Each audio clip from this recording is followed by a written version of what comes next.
ആഗ്രഹം സകലവിധ ദോഷത്തിനും മൂലമല്ലോ. ഇത് ചിലർ കാക്ഷിച്ചിട്ട് വിശ്വാസം വിട്ടുഴന്നു ബഹുദുഃഖങ്ങൾക്ക് അധീനരായി തീർന്നിരിക്കുന്നു. ദൈവത്തിന് മഹത്വമുണ്ടാകട്ടെ. ദൈവം നമുക്ക് ഒരു പ്രഭാതം കൂടെ വചനധ്യാനത്തിനായി നൽകിയതിൽ ദൈവത്തെ സ്തുതിക്കുന്നു.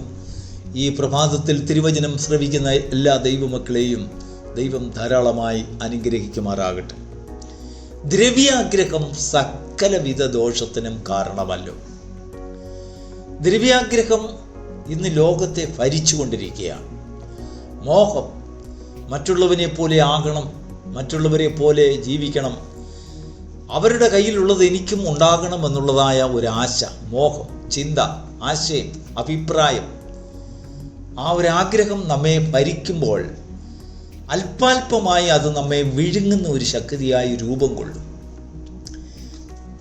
ദ്രവ്യാഗ്രഹം എന്ന് പറയുന്നത് ഒരു കോടിപതിയാകുവാനുള്ള മോഹമല്ല, അല്ലെങ്കിൽ വലിയൊരു ലോട്ടറി അടിക്കണമെന്നുള്ളതായ ചിന്തയല്ല, അനേക സമ്പത്തുകൾ എൻ്റെ കയ്യിൽ വരണം എന്നുള്ളതായ ഒരു നിർബന്ധമല്ല. ലഭിച്ചിരിക്കുന്നതിൽ സന്തോഷമില്ലായ്മ ആർക്കുണ്ടോ അതാണ് ദ്രവ്യാഗ്രഹം. ദൈവം നിനക്ക് തരുന്നതിൽ സന്തോഷം ആകുവാൻ ആഗ്രഹിക്കുന്നുണ്ടെങ്കിൽ അത് മതി എന്ന് വയ്ക്കണം.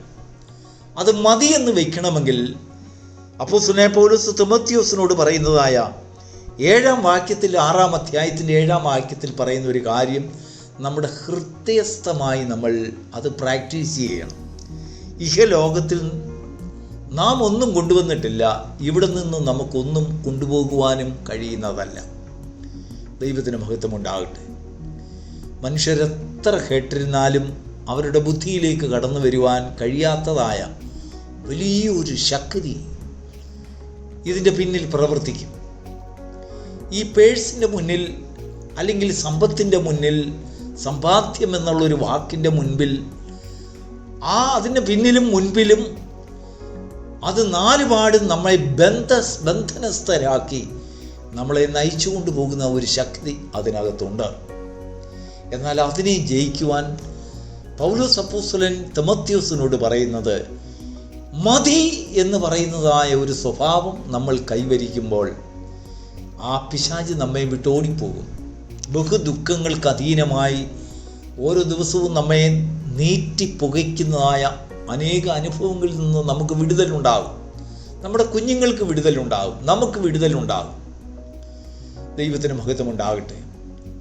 നോക്കൂ, നമ്മുടെ അടുത്ത വീട്ടിൽ അവരെന്ത് ഭക്ഷിക്കുന്നു, എന്തുടുക്കുന്നു, എങ്ങനെ കഴിയുന്നു എന്നുള്ളതല്ല, ദൈവം നമുക്കെന്ത് തന്നു എന്നുള്ളത് നമ്മൾ ദൈവസന്നിധിയിൽ ചിന്തിക്കുമ്പോൾ, നമ്മെ എന്ത് ഏൽപ്പിച്ചു എന്ന് നാം ദൈവസന്നിധിയിൽ ഓർക്കുമ്പോൾ, നമ്മളോട് തന്നെ നമ്മൾ സംസാരിക്കുമ്പോൾ നമ്മളിൽ നിന്ന് ഒരു ആശയമുണ്ടാകണം, ദൈവം എനിക്കിത് തന്നു, സ്തോത്രം.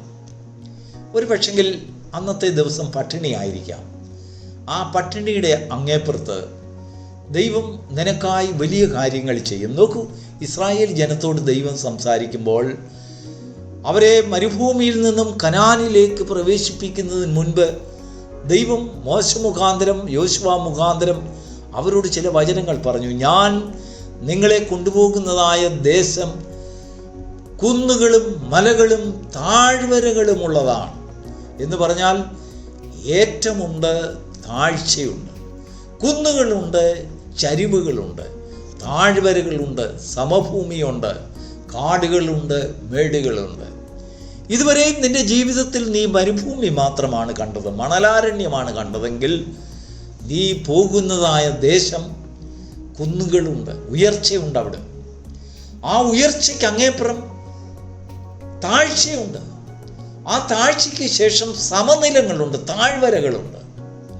എന്നാൽ താഴ്വരകളിലും മലമുകളിലും നിന്നെ കയറ്റുകയും ഇറക്കുകയും നടത്തുകയും ചെയ്യുന്ന ഒരു ദൈവം നിന്റെ പിന്നിലും മുന്നിലും ഉണ്ടെന്നുള്ളതായ ഒരു ചിന്ത, നിന്നെ ദൈവമാണ് അങ്ങനെയുള്ള ഒരു ദേശത്തേക്ക് കൊണ്ടുവന്നതെന്നുള്ളതായ ഒരു ചിന്ത നമ്മെ ഭരിക്കുമ്പോൾ ഉണ്ണാനും ഉടുപ്പാനും ഉണ്ടെങ്കിൽ മതി എന്ന് വയ്ക്കും.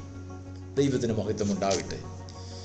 മറ്റുള്ളവരുടെ എന്തിരിക്കുന്നു, അവരെന്ത് കുടിക്കുന്നു, എന്ത് കഴിക്കുന്നു എന്ന് ഞാൻ ചിന്തിക്കുമ്പോൾ എൻ്റെ ജീവിതത്തിലെ അനേക താഴ്ചകളെക്കുറിച്ച് ഞാൻ കണ്ട് ഭയപ്പെടുവാൻ എന്നെ തന്നെ വെറുക്കുന്ന ഒരനുഭവം എനിക്കുണ്ടാകും.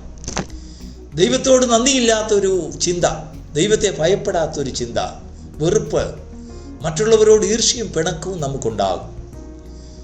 എന്നാൽ ദൈവം നമ്മെ കൊണ്ടുവന്നിരിക്കുന്നത് കുന്നുകളും താഴ്വരകളും അനേക സമനിലങ്ങളും ഒക്കെ തരണം ചെയ്തു പോകേണ്ടതായ ഒരു ദേശമാണ് എന്നുള്ളതായ ഒരു ചിന്ത നമ്മളിൽ ഭരിക്കുമ്പോൾ, ഓരോ കുന്നുകളിലും താഴ്വരകളിലും ചരിവുകളിലും വിളയുന്നതായ കൃഷി വിഭവങ്ങളെക്കുറിച്ചുള്ളതായ ഒരു അറിവ് നമുക്ക് കിട്ടും. കുന്നുകളെങ്കിൽ ആ കുന്നുകളിൽ എന്ത് കൃഷി ചെയ്യണം, താഴ്വരകളെങ്കിൽ ആ താഴ്വരകളിൽ എന്ത് ഫലമാണ് നമുക്ക് കിട്ടുന്നത്, നീരോട്ടങ്ങളിൽ എന്ത് കൃഷികളാണ് നമുക്ക് കിട്ടുന്നതെന്നുള്ള ഒരു ജ്ഞാനം നമുക്ക് കിട്ടും. ദൈവം തരുന്നതിനെ മതി എന്ന് വയ്ക്കുന്നവനാണ് അവൻ. ആ ഒരു ഹൃദയത്തെ നിയന്ത്രിക്കാൻ കഴിവുള്ള ഒരു മനുഷ്യൻ. ഇല്ലായെങ്കിൽ വീണ്ടും വീണ്ടും ദ്രവ്യാഗ്രഹം അവനെ അല്പാൽപമായി തിന്നുകൊണ്ടിരിക്കും.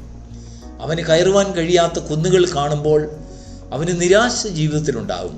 പ്രിയപ്പെട്ട ദൈവമക്കളെ, നമ്മുടെ ജീവിതത്തിൽ നിരാശയുണ്ടെങ്കിൽ, നമ്മുടെ ജീവിതത്തിൽ ദുഃഖങ്ങളുണ്ടെങ്കിൽ, അതിദുഃഖങ്ങളുണ്ടെങ്കിൽ, പരീക്ഷകളുണ്ടെങ്കിൽ, കെണികളുണ്ടെങ്കിൽ, അതിൻ്റെ പിന്നിൽ ഒരു ദ്രവ്യാഗ്രഹം വർക്ക് ചെയ്യുന്നുണ്ടെന്ന് നമ്മൾ ചിന്തിക്കണം. ദൈവത്തിന് മഹത്വം ഉണ്ടാകട്ടെ. സാധാരണ കഴിവുകൊണ്ട് അതിനെ ജയിക്കുവാൻ പ്രയാസമാണ്.